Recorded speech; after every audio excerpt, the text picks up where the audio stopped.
Well, actually, Mr. Chair, isa na lang talaga or isa pa rin yung tanong ko eh. Kina Senyor Aguila, nahawa ako sa inyo, Chair.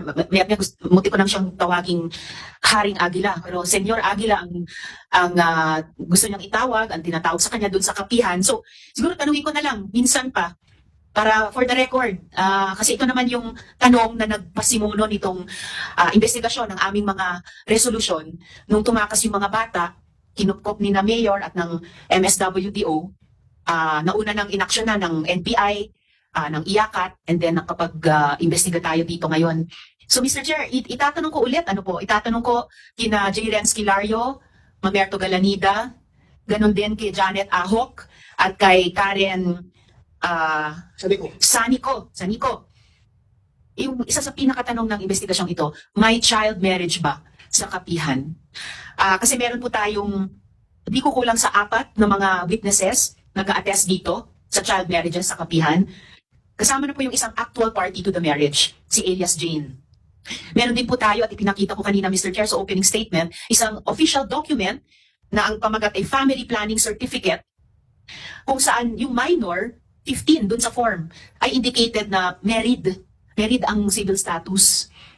At kayo po, Mr. Kilario, kayo po, Senyor Aguila, ang presidente ng SBSI on official record. Meron pa nga hindi tayo na pag-usapan, Mr. Chair, Senyor Aguila, na pinapa-family planning pa talaga yung mga minor de edad na babae na pinapakasal nyo sa mga lalaking of legal age.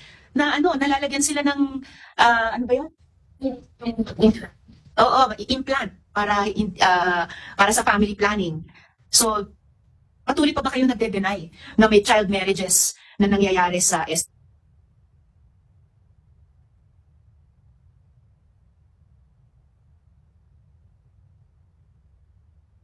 Arco ni Noah? So, nangyayari nga po ba? Nangyayari po ba ang child marriages sa kapihan, Senyor Aguila? Mr. Kilario? Hindi po nangyari. Mr. Galanida, nangyayari po ba ang child marriages sa kapihan?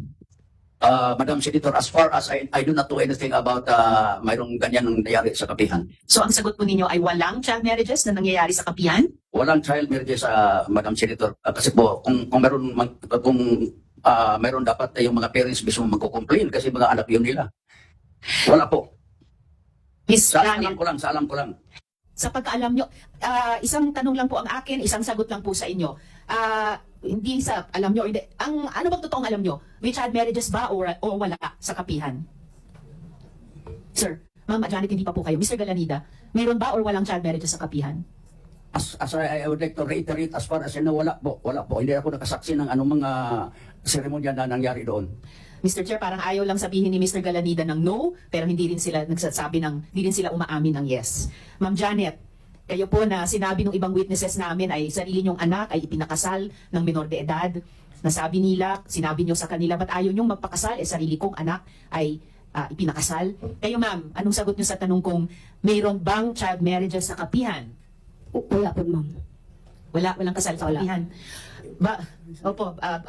Bago po huling tanungin si Karen Sanico, Mr. Galanida, ang impormasyon din po namin ay may 2 apo kayo na ikinasal din po sa minor sa kapihan. So kasama po ito sa dinideny ninyo.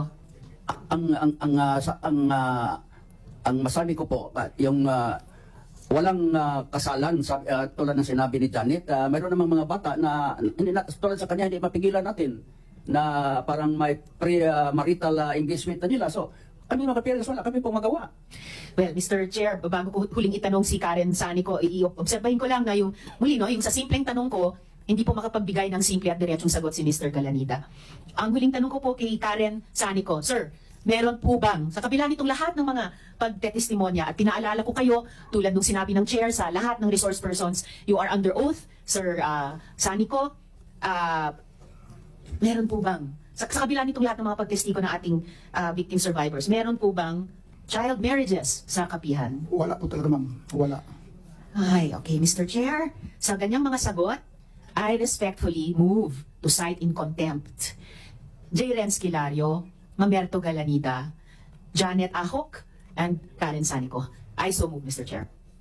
There is a motion to cite in contempt Jerry Esquilario, Mr. Galanida, Karin Sanico, and What's the first name of Ahok? Janet. Janet Ahok. Is there any objection?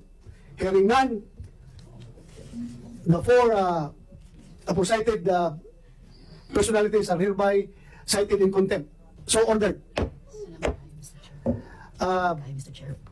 Usaa, after this hearing, you take custody, physical custody of the four contemptees. Huh? Mr. Chair, from the Department Yes, of Justice. go ahead, Mr. Chair. Yusek T. Yes, Mr. Chair, maybe just request for the committee, for the Senate, to allow the respondents who are cited in contempt to attend the hearings in the Department of Justice, which will be scheduled in 2 weeks. Yes, we will just make the necessary communication and USAA will take care of their transportation papunta dun sa hearing ninyo. Okay, thank you, Mr. Chair. Please make it fast yung proseso nyo. Mr. Chair. Thank you. Go ahead, Senator Risa. Mr. Chair, kung may natitira pang DSWD National, meron pala akong isang